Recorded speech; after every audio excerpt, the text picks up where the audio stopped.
welcome back. I'm Tanya from Tanya's Witchy Kitchen, and how are you doing today? You don't want to miss the chit chat. Let me just tell you that. We don't want to miss the chit chat. But today we're talking all about beer in soap. Why it's so great, why it's such a cool thing to do, and how you can do it. Let's roll this beautiful soap footage and check out our beer soap oatmeal stout. Okay, into our soap. Now I'm going to do the do not do what I do because I'm going to do it wrong. But how to add beer to soap. So adding beer to soap, there's a few ways to do it. But prepping the beer. Let's first start about prepping the beer. It can be frozen. You can set it on the counter in a big bowl for 48 hours.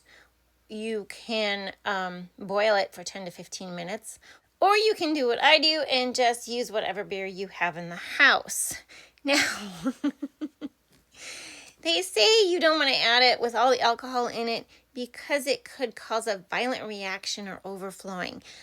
I've never had that problem, and I have added stuff straight from the fridge, straight from the can.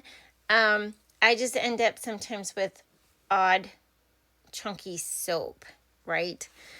One tip I always forget, if I don't add it in the lye solution. So I should have put it with my lye, right? And it would have just scorched the sugars, no big deal. But I didn't have my soap at emulsion. It was not even close to emulsion, and I should have waited till I hit emulsion and then added it at trace. And not only will that make my batter accelerate, but so does this fragrance oil. Then the next day, this is what I have. It's this slimy mess of goo. So, I mean, if you're looking on how to do it, this isn't the best video. I have other beer videos that turned out stellar. Maybe I'll link them if I think of it. But as you can see, I never let a soap fail me or get the best of me, and I'm going to rebatch this. I am going to cook it down again. Okay? Literally, I'm just going to cook it down. What were my colors? I used copper mica originally. I was hoping that it would just make it a pretty color, and there was oatmeal in it, which was kind of cool, and titanium dioxide in the top that was unscented.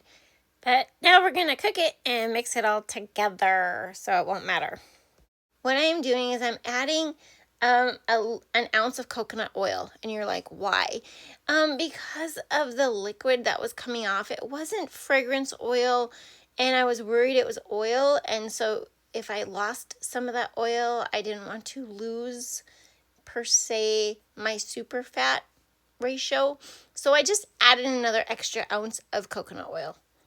It's one way you can rebatch. You don't have to add water. I mean, this thing is full water content, so I don't have to add water. But the extra ounce of coconut oil just for, super fat.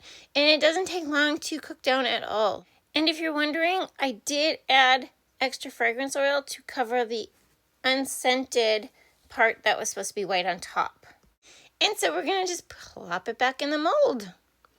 Yep, we heated it up, we melted it down, and it's going back in the mold pretty easy. Yep, pretty easy. And soap is soap is soap. It's still going to be a stellar beer soap.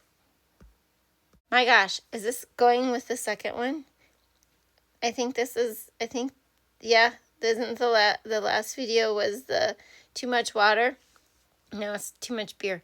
No, it's not too much beer. You can use 100% beer. I used to make a shampoo bar that was 100% beer. There was no water in it at all. And that was a long time ago, and it had so many essential oils in it. It was actually a fabulous shampoo bar. But I just have changed my formulations, and I just don't do that one anymore. But beer is great. It is absolutely great in hair, in shampoo bars too. This I haven't made in quite a while, this oatmeal stout. I love this scent. I actually, the first original one I bought was from Brambleberry, and it was super, super strong. This one is from Wholesale Supplies Plus. This is how it's supposed to look. It is a discolorating discoloring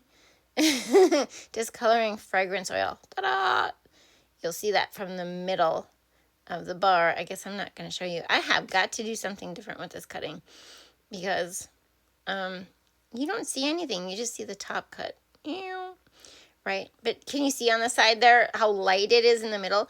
That is going to discolor to the same color, yep, as the outside. These are gorgeous. They're nice. I was hoping to do the beer look, you know, where it was white on top, but they smell amazing, as the oatmeal stout does. I know I didn't talk a lot about the beer, except for how I tend to screw it up. But why add beer to soap? First of all, it's great for your skin. Amino acids, vitamin Bs, plus the hops that makes your skin smooth and hydrated. Beer is also anti-inflammatory, and it's also antibacterial, and helps your skin with irritation and redness. Now, let's talk about the bubble. Massive, massive bubbles. Smooth, luxurious bubbles. It is the sugars and the proteins in there that produce the wonderful soothing lather. Here are the fragrance notes for these beer bars. Here are the bars right when I cut them. And here are the bars when they are totally cured. What a beautiful color. I am just upset about people assuming they know me by my business name. Here's what I mean.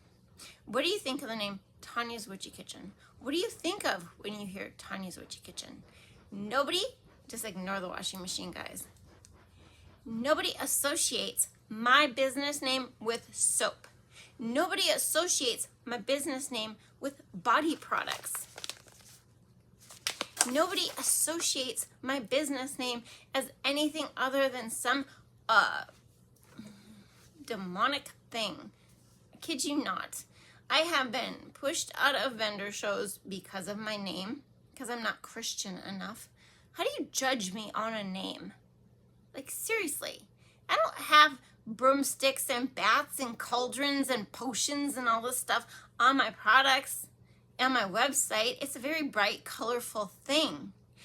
I've had a person close to me tell another person close to me that they didn't like my name.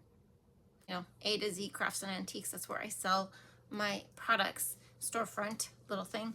And multiple times, this lady has come in and asked whoever was at the checkout, like, are you sure she's not a witch? She sounds like a witch. You know, I think she's a witch. And it's like, no, she's not.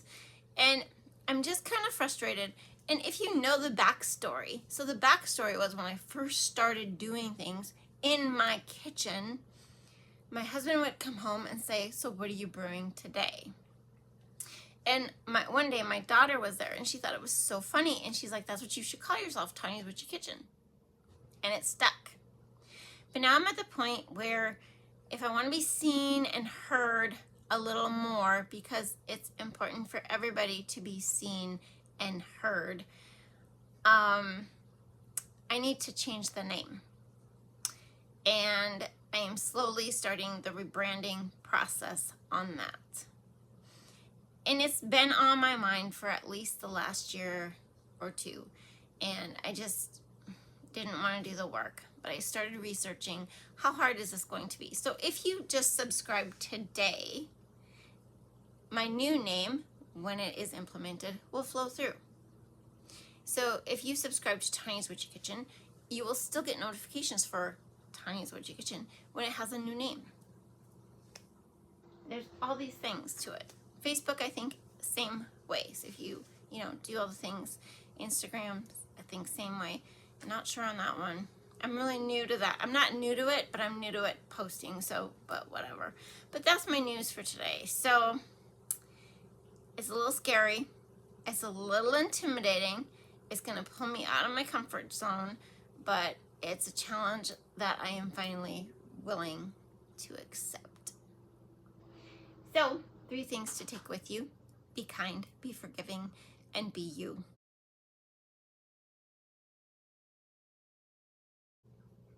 And as always, I hope you had a good time. Thank you for dropping by.